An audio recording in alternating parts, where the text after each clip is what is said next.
Es en esta época en donde se empiezan a emerger conceptos que antes no teníamos.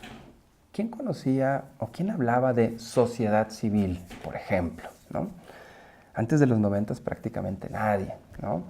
¿Quién hablaba justamente de organizaciones sin fines de lucro, ¿no? De organizaciones filantrópicas?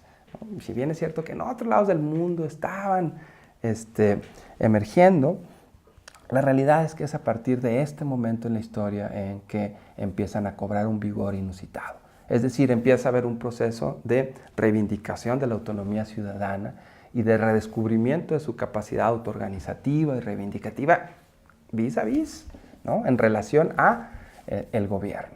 Y empiezan a descubrirse como capaces de hacer cosas más allá del gobierno y a veces a pesar del gobierno, ¿no?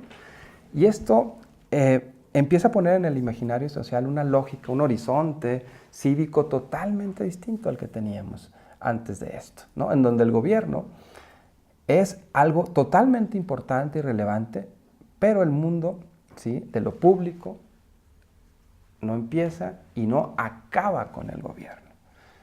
Ese es el descubrimiento de esa etapa. Una etapa en la cual el gobierno comienza a abandonar, ¿no?, quizás más obligado que por voluntad propia, el ensimismamiento, esta lógica de autosuficiencia, y empieza a reconocer que más allá de sus fronteras burocráticas, pues hay probablemente capacidades, hay conocimientos, hay recursos distintos y a veces hasta complementarios a los que el propio gobierno tiene. Y a veces, y reconoce también que a veces hay capacidad más allá de las fronteras burocráticas para identificar problemas que a veces el gobierno no ve, no quiere ver o no quiere reconocer que existen.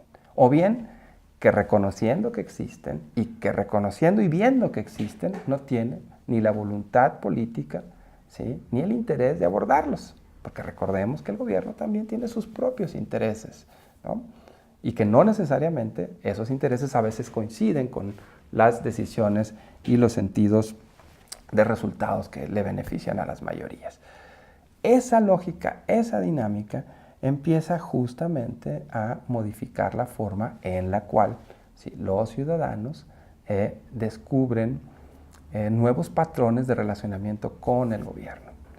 Llegamos a un punto en el cual, ahora sí, insisto, el control y el mando quedan caducos, ¿sí?, formas pasadas e inútiles para relacionarse de manera constructiva, productiva